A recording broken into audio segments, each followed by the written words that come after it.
আসসালামু আলাইকুম সবাইকে। আমরা জানি আমাদের জুনের যে এমআরসিওজি পার্ট 1 পরীক্ষা আর মাত্র আমাদের তো মার্চ মাসটা শেষ হয়ে গেল।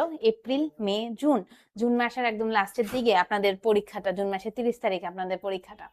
সো এতদিন ধরে যারা যারা আমাদের সাথে যুক্ত যারা ছিলেন তাদের তো আসলে আমরা এমন করে সিলেবাসটা সাজাই যে আপনারা যেন আপনাদের পুরা প্রিপারেশনের হাফ টাইম আপনারা বেসিকটা পড়তে পারেন এবং হাফ টাইম যেটা আছে সেটার মধ্যে যেন আপনারা কোশ্চেন সলভিং এর দিকে দিতে পারেন।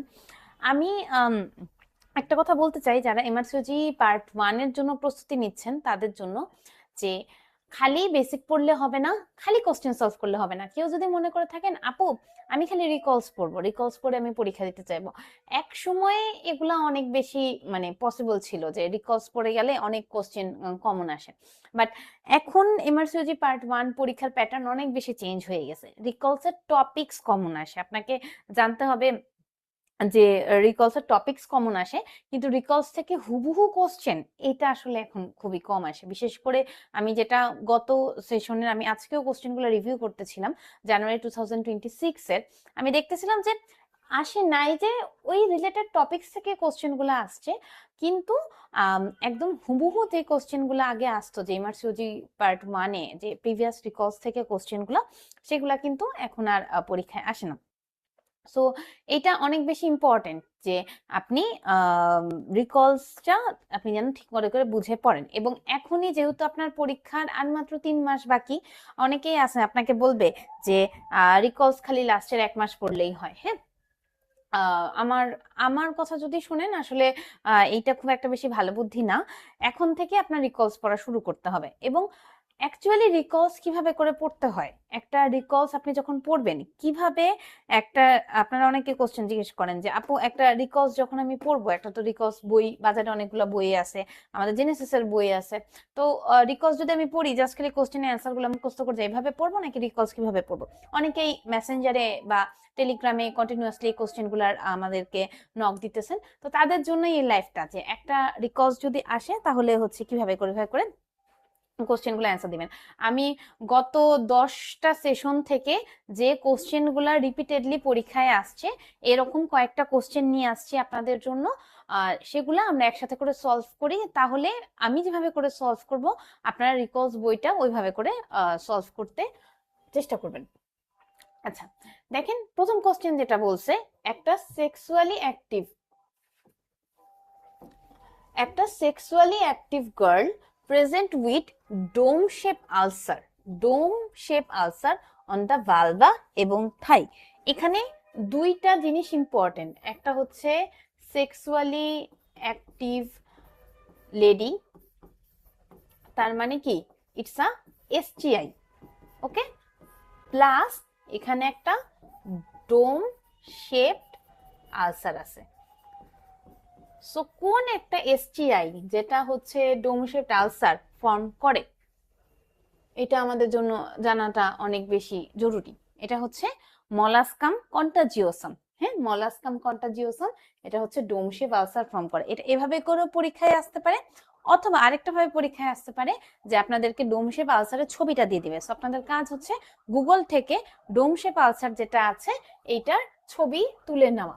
আচ্ছা, এখানে তো বলে দিছে যে ডোম শেপ আলসার, অনেক ক্ষেত্রে ডোম শেপ আলসার বলে না, অনেক ক্ষেত্রে বলে শুধুমাত্র আলসার, কিন্তু সেটা হচ্ছে পেইনফুল বা পেইনলেস। আলসার থেকে আপনার এই 3টা কোশ্চেনই আসবে। এক ডোম শেপ আলসার, সেটা যদি আসে তাহলে আপনি বলবেন এটা হলো মলাস্কাম কন্টাজিওসাম। যদি পেইনফুল থাকে তাহলে আপনি এটার অ্যান্সার দিবেন এটা it's a case of herpes simplex virus. যে একটা সেক্সুয়ালি অ্যাক্টিভ মহিলা আপনার কাছে আসছে, তার একটা আলসারের হিস্ট্রি নিয়ে আপনি দেখলেন তার, এবং আলসারটা হচ্ছে পেইনফুল, অন কোয়ারিতে সে বললো যে আলসারটা painful, she can not pee. হ্যাঁ, অনেক ক্ষেত্রে বলে যে মেলদের ক্ষেত্রে বলে যে এত পেইনফুল আলসার যে সে ইউরিনেট করতে পারতেছে না, নিডস টু ক্যাথেটারাইজ। তো সেই ক্ষেত্রে এগুলো হবে pathognomonic for herpes simplex virus.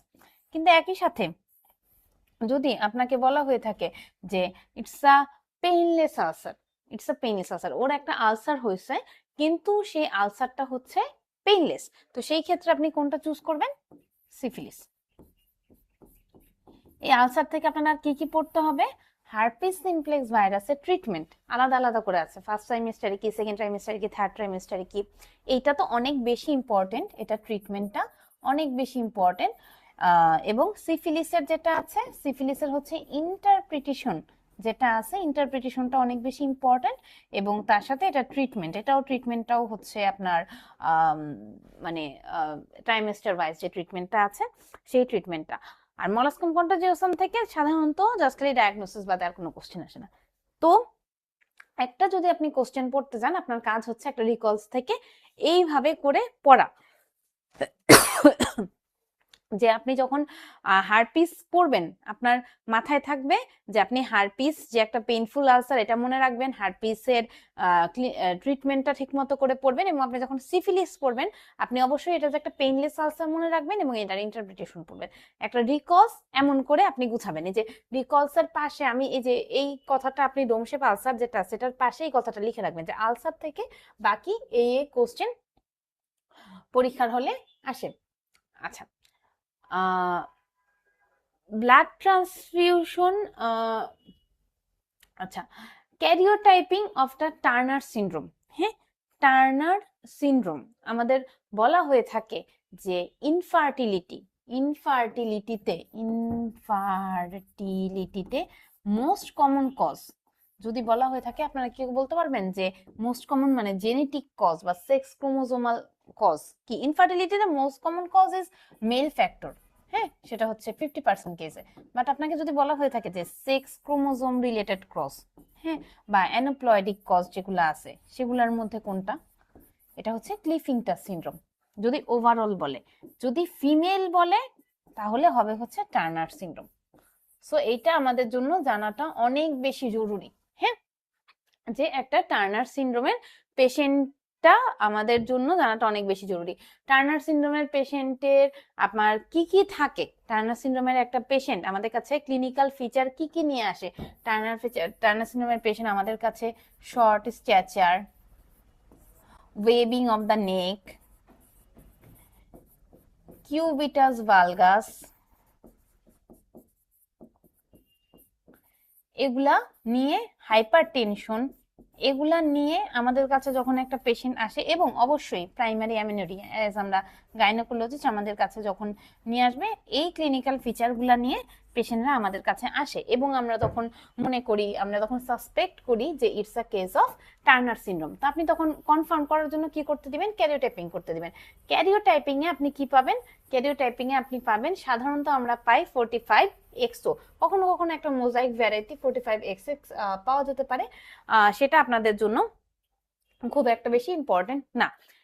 তো টার্নার সিনড্রোম থেকে কি কি কোশ্চেন আসে? এক, আপনাকে ক্লিনিক্যাল ফিচার বলে দিবে এটার মধ্যে কোনটা কোনটা টার্নার সিনড্রোম, এক এখান থেকে কোশ্চেন আসে। দুই, কনফার্মেটরি ক্যারিওটাইপিং আপনি করবেন, দুই এখান থেকে কোশ্চেন আসে। তিন নাম্বার কোশ্চেন আসে হচ্ছে আপনাদের একটা টার্নার সিনড্রোমের পেশেন্ট ও যদি ফার্টিলিটি ডিজায়ার করে, মোজাইক ভ্যারাইটি ওরা তো নিজেরাই বাচ্চা নিতে পারে, বা যদি টার্নার সিনড্রোমের মহিলারা সারোগেসির মাধ্যমে বাচ্চা নেয়, তাহলে সেই ক্ষেত্রে আমার কি সমস্যা হইতে পারে টার্নার সিনড্রোমের পেশেন্টের, মানে ডিউরিং হার প্রেগনেন্সি। এটার মধ্যে মর্টালিটি রেট হচ্ছে হাই অ্যাওর্টিক ডাইসেকশনের জন্য, হ্যাঁ, অ্যাওর্টিক ডাইসেকশনের জন্য আমাদের মর্টালিটি রেটটা অনেক বেশি হাই। এটার জন্য বলা হয়ে থাকে যে আপনার কার্ডিয়াক এমআরআই, আপনাকে যদি বলা হয়ে থাকে যে আপনার মেইনলি কোশ্চেন যেটা আসে, এমআরসিওজি পার্ট 1 অ্যাকচুয়ালি ট্রিটমেন্ট জাতীয় কোশ্চেন কম আসে, আপনাকে কোশ্চেন জিজ্ঞেস করবে যে আপনি কেমন করে স্ক্রিনিং করবেন। সো 3 নাম্বার কোশ্চেন আসে যে how will you screen a case of Turner syndrome during her pregnancy. হ্যাঁ, তখন আপনাকে বলতে হবে যে ক্যারোটিড বা সরি কার্ডিয়াক বা অ্যাওর্টিক এমআরআই দিয়ে আমরা পেশেন্টটাকে স্ক্রিনিং করতে হবে। সো টার্নার সিনড্রোম যখন পড়বেন, পাশ দিয়ে এই 3টা কোশ্চেন লিখে রাখবেন যে সাধারণত টার্নার সিনড্রোম থেকে এইভাবে করে পরীক্ষার হলে কোশ্চেনগুলা আসে। আচ্ছা, টার্নার সিনড্রোম যেমন হতে পারে, তার সাথে হচ্ছে এডওয়ার্ড সিনড্রোম আসতে পারে, প্ল্যাটাও সিনড্রোম যেগুলো আছে এগুলো আসতে পারে। আচ্ছা, এখানে আমি একটা কথা বলবো, এভাবে করে আপনাদের কোশ্চেন আসে, হ্যাঁ, একটা ক্রোমোজোমাল মানে স্টাডির ছবি পুরাটুকু আপনাকে দিয়ে দেয় এবং আপনাকে বলে যে আপনি এখান থেকে খুঁজে বার করেন যে এরকম একটা ক্রোমোজোমাল প্যাটার্নের ছবি দিয়ে দেয় এবং আপনাকে বলে দেয় যে এখান থেকে আপনি খুঁজে বার করেন তার কি ক্রোমোজোমাল অ্যাবনর্মালিটি আছে। সো আপনার পক্ষে কি সম্ভব 1 2 3 4 5 সবগুলা আলাদা আলাদা করে করে দেখা সম্ভব, কিন্তু সমস্যা হচ্ছে এমআরসিওজি পার্ট 1 পরীক্ষাটা হচ্ছে 3 ঘন্টার একটা পরীক্ষা। সো এই 3 ঘন্টার পরীক্ষাটার মধ্যে যদি আপনি এই কোশ্চেনের বিরুদ্ধে 3 থেকে 4 মিনিট সময় নষ্ট করে ফেলেন, আসলে এটা অনেক বেশি সমস্যা। সো কি এখানে বুদ্ধি খাটাইতে হবে। এখানে আপনি সব ক্রোমোজোমের দিকে তাকাবেন না, আপনি ক্রোমোজোম নাম্বার হলো এডওয়ার্ড সিনড্রোম মানে ক্রোমোজোম নাম্বার 28 এর দিকে তাকাবেন, ক্রোমোজোম নাম্বার 21 এর দিকে তাকাবেন, ক্রোমোজোম নাম্বার 13 এর দিকে তাকাবেন। ঠিক আছে, এই 3টা ক্রোমোজোমের দিকে তাকাবেন। সো 18 19 20 21 21 এর দিকে তাকাবেন, আর 18 17 16 15 14 13 13 মানে 13 21। কেন কেন কেন কেন এই 3টার দিকে তাকাবেন? কারণ এই 3টার ট্রায়োজোমই আমাদের জন্য বেশি ইম্পর্টেন্ট। যখন এইখানে আমি দেখব যে 3টা ক্রোমোজোম, 13 নাম্বার ক্রোমোজোমে আমি যখন দেখব 3টা ক্রোমোজোম, আমার ডায়াগনোসিস হয়ে যাবে it's a case of Patau syndrome. একইভাবে ক্রোমোজোম নাম্বার 18 এ আমি যখন 3টা দেখে ফেলবো, তখন আমার ডায়াগনোসিস কি হয়ে যাবে? Edward syndrome. ক্রোমোজোম নাম্বার 28 এ যখন আমি 3টা ক্রোমোজোম দেখে ফেলবো, তখন আমার ডায়াগনোসিস কি হবে? Down syndrome. সো এখানে কি আপনার ডায়াগনোসিস করতে কি 3 মিনিট 4 মিনিট সময় লাগলো? না, এটা হচ্ছে 30 থেকে 40 সেকেন্ড। এটাই যে অনেকগুলো কোশ্চেন আছে ডাটা ইন্টারপ্রিটেশন, ক্লিনিক্যাল, এগুলার ক্ষেত্রে আপনাকে আসলে সময় বেশি দিতে হবে, যে আপনাকে চিন্তা করে বার করতে হবে, সবগুলা পয়েন্ট দেখে দেখে করতে হবে যে এটার অ্যান্সার এটা না তো, এটার অ্যান্সার এটা না তো, এরকম করে করে। ওগুলার ক্ষেত্রে দেখা যায় যে প্রত্যেকটা অনেকগুলা কোশ্চেনে আপনার 1.5 minute 2 minute, time management is very much important. So যেগুলা এরকম সহজ কোশ্চেন, এগুলার ক্ষেত্রে এরকম ট্রিপস এন্ড ট্রিক্স আপনাদেরকে ইউজ করতে হবে। আচ্ছা, এখন আসেন যে খুব কমনলি আসে একটা কোশ্চেন হচ্ছে আপনাদের সিএস সার্ভিক্স যদি হয়ে থাকে, সিএস সার্ভিক্সের থেকে যে কোশ্চেনটা আসে যে সিএস সার্ভিক্সে কোন ধরনের কার্সিনোমা হয়। আচ্ছা, সার্ভিক্সের লাইনিং এপিথেলিয়ামটা আমাদের জন্য অনেক জানা জরুরি। সার্ভিক্সের লাইনিং এপিথেলিয়াম হচ্ছে দুইটা, এটা থেকেও আসলে কোশ্চেন আসে। বাইরের যে সার্ভিক্সটা সেটাকে আমরা বলি একটো সার্ভিক্স, ভিতরের যে সার্ভিক্সটা সেটাকে আমরা বলি এন্ডোসার্ভিক্স। Ectocervix is lined by stratified squamous epithelium আর এন্ডোসার্ভিক্স যেটা সেটা লাইন বাই কলামনার এপিথেলিয়াম। ওকে, এখন এই দুইটা জায়গায় কার্সিনোমা হয়, কোন জায়গাতে বেশি হয়? আমাদের এক্টোসার্ভিক্স যেটা আছে সেটার মধ্যে কার্সিনোমা বেশি হয় বাই 80%, প্রায় 80% কেজের মতো আমাদের 80% কেজের মতো এই ক্ষেত্রে কার্সিনোমাটা হয়, আর বাকি 20% হচ্ছে এন্ডোসার্ভিক্স হয়। সো অ্যাজ এক্টোসার্ভিক্সে কার্সিনোমা বেশি, কোন কার্সিনোমাটা হচ্ছে আপনার বেশি হবে? কলামনার সেল অ্যাডেনোকার্সিনোমা নাকি squamous cell carcinoma? So answer হবে হচ্ছে স্কোয়ামাস সেল কার্সিনোমা। এক কোশ্চেন আসে, এক নাম্বার আসে অ্যাকচুয়ালি এন্ডোসার্ভিক্স মানে এন্ডোসার্ভিক্সাল সার্ভিসের লাইনিং এপিথেলিয়াম কি এইটা। 2 নাম্বার কোশ্চেন আসে হচ্ছে কোন ধরনের কার্সিনোমা কমন এইটা।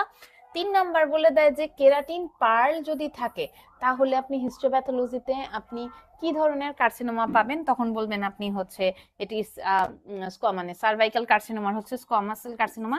4 নাম্বার আপনাকে বলে দেয় একটা পেশেন্ট আপনার কাছে আসছে পোস্ট কয়টাল ব্লিডিং নিয়ে, আপনার মানে আপনি কি এক্সক্লুড করতে চান, সেটা হচ্ছে সিএস সার্ভিক্স। 5 নাম্বার কোশ্চেন আসে আপনি সিএস সার্ভিক্স স্ক্রিনিং করতে চান ইন ইউকে, কি আপনি ইউজ করবেন? ভায়া প্যাপস্মিয়ার ইউজ করবেন না, এটা হচ্ছে হাই রিস্ক এইচপিভি ডিএনএ। ঠিক আছে, এটা 25 থেকে 65 বছরে আমরা প্রতি 5 ইয়ারলি করে করে করব।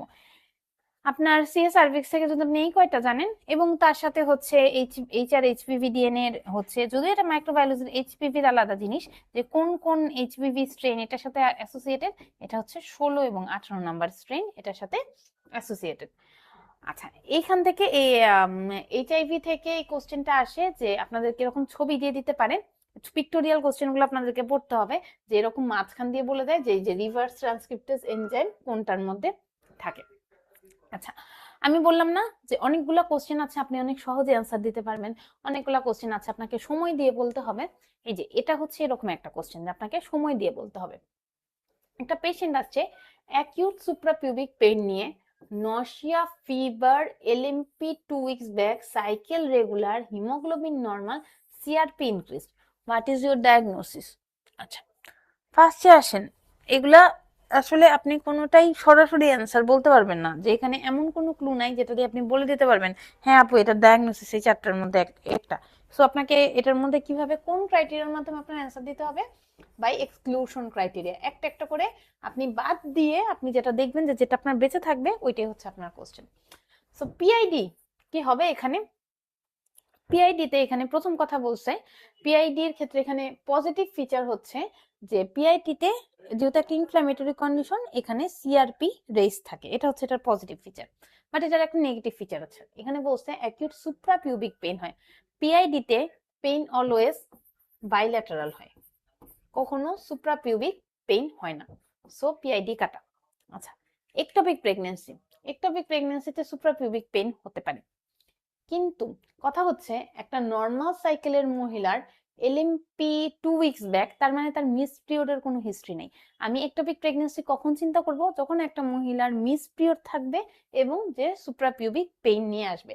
অ্যাজ এখানে মিস পিরিয়ড নাই, সো আমার ডায়াগনোসিস এটা হবে না। আচ্ছা, 3 নাম্বার, এখন আসেন যে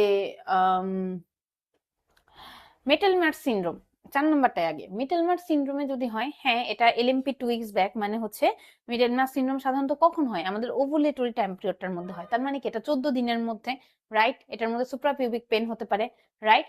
বাট বাট বাট এটার মধ্যে কি সিআরপি ইনক্রিজ হওয়ার কোনো ঘটনা আছে? এটার মধ্যে কি নশিয়া, ফিভার হওয়ার কোনো সম্ভাবনা আছে? না। সো অ্যাজ এটার মধ্যে হচ্ছে কি বলবেন না, নশিয়া, ফিভার আছে, সিআরপি রাইজ আছে, সো এখানে মিকেলমার্ট সিনড্রোম না। এখন বাকি থাকলো কি অন্ত্যেষ্টি আমাদের অ্যাকিউট অ্যাপেন্ডিসাইটিস। এখন আসেন তো দেখি অ্যাকিউট অ্যাপেন্ডিসাইটিসের সাথে মিলে নাকি। আমরা জানি অ্যাকিউট অ্যাপেন্ডিসাইটিসের প্রথমে সুপ্রাপিউবিক বা অ্যারাউন্ড দ্য আম্বিলিকাসে পেইন হয়, তারপরে এটা শিফটেড হয় রাইট ইলিয়াক ফসাতে। So first one is true. আচ্ছা, সেকেন্ড ওয়ান, পেইনের সাথে নশিয়া, ফিভার, এটা যেহেতু একটা ইনফ্ল্যামেটরি কন্ডিশন থাকতে পারে, এটা এলএমপির সাথে অ্যাসোসিয়েটেড না, তাই না? সো এটা ঠিক হতে পারে। হিমোগ্লোবিন এর সাথে অ্যাসোসিয়েটেড না, হিমোগ্লোবিন নর্মাল, হিমোগ্লোবিন কম হলে আমাদের একটোপিক প্রেগন্যান্সির দিকে যায়। তো অ্যাপেন্ডিসাইটিসে হিমোগ্লোবিনের সাথে কোনো সম্পর্ক নেই, সো এটা নর্মাল। অ্যাপেন্ডিসাইটিস যেহেতু একটা ইনফ্ল্যামেটরি কন্ডিশন, এটার মধ্যে সিআরপি রাইজ, সো সবগুলো আমার মিলতেছে কার সাথে? Acute appendicitis. So my answer will be acute appendicitis. এইভাবে এই কোশ্চেন গুলা যেগুলো আছে, এই কোশ্চেন গুলা এইভাবে এক্সক্লুড করতে হয়, ঠিক আছে? ক্লিনিক্যাল কোশ্চেন যেগুলো আছে এইভাবে এক্সক্লুড করার চেষ্টা করবেন। আচ্ছা, এই যে এইটার মধ্যে এটা হচ্ছে একটা শয়তানি কোশ্চেন, হ্যাঁ, in human centromere in the one end. আচ্ছা, এখন আসেন যে একটা সেন্ট্রোমিয়ারের উপরে ভিত্তি করে আপনার হচ্ছে কি টাইপের ক্রোমোজোম সেটা আমরা ভাগ করতে পারি। যদি একদম মাঝখানে থাকে তখন আমরা এটাকে বলি হলো মেটাসেন্ট্রিক, মাঝখান থেকে একটু দূরে চলে গেছে তখন এটাকে বলি সাবমেটাসেন্ট্রিক, কোনায় না কোনার কাছাকাছি চলে গেছে তখন এটাকে বলি অ্যাক্রোসেন্ট্রিক, এবং একেবারে কোনায় চলে গেছে তাহলে এটাকে বলি হচ্ছে আমরা টেলোসেন্ট্রিক, রাইট? সো আপনাকে এখানে জিজ্ঞেস করছে, কোশ্চেনটা হচ্ছে যে ইন ওয়ান এন্ড, তাহলে আপু এটার অ্যান্সারটা হওয়া উচিত ছিল টেলোসেন্ট্রিক, আপনি কেন বলতেছেন এটার অ্যান্সার অ্যাক্রোসেন্ট্রিক? এখানে বলে দিছে ইন হিউম্যান, হিউম্যানে টেলোসেন্ট্রিক ক্রোমোজোম থাকে না, ইন হিউম্যান টেলোসেন্ট্রিক ক্রোমোজোম থাকে না। সো ইন হিউম্যান যেহেতু বলে দিছে, হিউম্যান কথাটা যদি বলে দেয় তাহলে আমাদের যদি বলে ওয়ান এন্ডে তখন অ্যান্সারটা হবে হচ্ছে অ্যাক্রোসেন্ট্রিক। যদি হিউম্যান না বলে ওভারঅল বলে, মানে হিউম্যান কথাটা ওখানে উচ্চ থাকে, তাহলে আপনি অ্যান্সার দিবেন হচ্ছে টেলোসেন্ট্রিক। এগুলো হচ্ছে শয়তানি বুদ্ধি, জানি আপনি 6 ঘন্টার একটা পরীক্ষায় আপনার মাথা তো পুরোপুরি মানে কি বলবো গরম হয়ে থাকবে, আপনি তো সব কোশ্চেনের অ্যান্সার ঠিক মতো করে পড়তে, সব লাইন ঠিক মতো করে পড়তে পারবেন না। সো আপনি জানি ভুল করে ফেলেন, এজন্য আরসিওজি এই জিনিসগুলা করে। সো আপনাদের কাজ হচ্ছে এভাবে করে রিকলস গুলা সলভ করা। আপনাদের জন্য জানাতে চাচ্ছি যে আমাদের রিকলস ব্যাচ যেটা আছে জুন 2026 এর জন্য, যেটা আমরা চালু করতে যাচ্ছি, যেটার মধ্যে প্রিভিয়াস 10 ইয়ার্স এর আমরা রিকলস সলভ করে দিব, এবং প্রত্যেকটা রিকলস সলভের শেষে 13টা করে এক্সাম থাকবে, এবং সবগুলো আপনাদের যখন শেষ হয়ে যাবে একটা ফাইনাল রিকলস টেস্ট থাকবে। আমাদের একদম সবগুলা সেশন ধরে ধরে, যেমন ধরেন যে আমি জুলাই 2023 নিই, আরেকজন জানুয়ারি 2024 নেয়, আরেকজন জানুয়ারি 2025 নেয়, এভাবে করে করে প্রত্যেকটা সেশনের জন্য আপনার আলাদা আলাদা করে রিকল ক্লাস হবে, যেখানে আপনাদেরকে প্রপার এক্সপ্লেনেশনের মাধ্যমে এই রিকল কোশ্চেন গুলা সলভ করে দেওয়া হবে, যেটা অনেক বেশি গুরুত্বপূর্ণ রিকলস কোশ্চেনের জন্য। এবং আপনি আসলে বুঝতে পারছেন নাকি সেটার জন্য যে কোশ্চেনগুলো রিপিটেডলি পরীক্ষায় আসে ওগুলা নিয়ে আমরা 13টা টোটাল এক্সাম দিব, এবং লাস্টে গিয়ে একদম হাই এল টপিক যেগুলো আছে ওইটা নিয়ে আমরা একটা ফাইনাল রিকল ক্লাস নিব। সো এটার অ্যাডমিশন ওপেন আছে, যারা যারা চাচ্ছেন যে, আমাদের মাত্র একটা ক্লাস হয়ে গেছে এই মঙ্গলবার দিন, সো আপনারা যারা যারা চাচ্ছেন এনরোল করতে তারা সরাসরি এনরোল করে ফেলতে পারেন। এছাড়াও যারা একদম প্রথম থেকে, recall batch is not for beginner, যাদের সব পড়া শেষ তাদের জন্য রিকল ব্যাচ, কিন্তু যারা একদম প্রথম থেকে চাচ্ছেন যে আপু আমি এখন থেকে প্রথম পড়া শুরু করব, তাদের জন্য আমাদের লং ব্যাচটা আছে। 2026 এর জন্য আমরা আসলে লং ব্যাচে এখন আমি বলবো যে প্রথম থেকে পড়া শুরু করতে চাইলে এখন থেকে প্রথম থেকে পড়া শুরু করার, আপনি যদি জুন টার্গেট করেন এমন থেকে তো কোনো ইয়ে নাই। আমরা সেই ক্ষেত্রে হচ্ছে ক্র্যাশ ব্যাচ যেটা আছে নিয়ে আসছি, আপনার ইচ্ছা করলে আমাদের ক্র্যাশ ব্যাচটাতেও ভর্তি হয়ে যেতে পারেন। বাট যারা, আমি মেইনলি ফোকাস করতে চাচ্ছি যে যারা জুন 30 তারিখে মানে জুন 2026 এ পরীক্ষা দিবেন, তাদের জন্য আসলে রিকলস পড়াটা অনেক বেশি ইম্পর্টেন্ট, বাট সঠিক পদ্ধতিতে রিকলস পড়াটা অনেক বেশি ইম্পর্টেন্ট। আমি যে জিনিসটা দেখাইলাম যে কিভাবে করে অনেক ক্ষেত্রে টেকনিক, অনেক ক্ষেত্রে এক্সক্লুশন ক্রাইটেরিয়া, অনেক ক্ষেত্রে ইম্পর্টেন্স, এগুলোর বেসিসে ভিত্তি করে আপনার আসলে রিকলস গুলা নেওয়া লাগবে। সো আপনাদের কাজ হচ্ছে এই অনুযায়ী পড়াগুলাকে গুছায় ফেলা। আপনার জন্য অনেক অনেক শুভকামনা। আমি ট্রাই করছি সবকিছু ক্লিয়ার করে দিতে। তারপরেও যদি কারো কোনো রকম কোয়ারি থাকে, আপনারা আমাদের টেলিগ্রাম গ্রুপটা আছে ওখানে, বা আমাকে পার্সোনালি, বা দীপু আপু যিনি আছেন ওনাকেও পার্সোনালি নক করতে পারেন, আমরা ট্রাই করবো আপনাদের প্রবলেমগুলো ক্লিয়ার করে দিতে। সো ধন্যবাদ সবাইকে, ভালো থাকবেন, সুস্থ থাকবেন, ধন্যবাদ।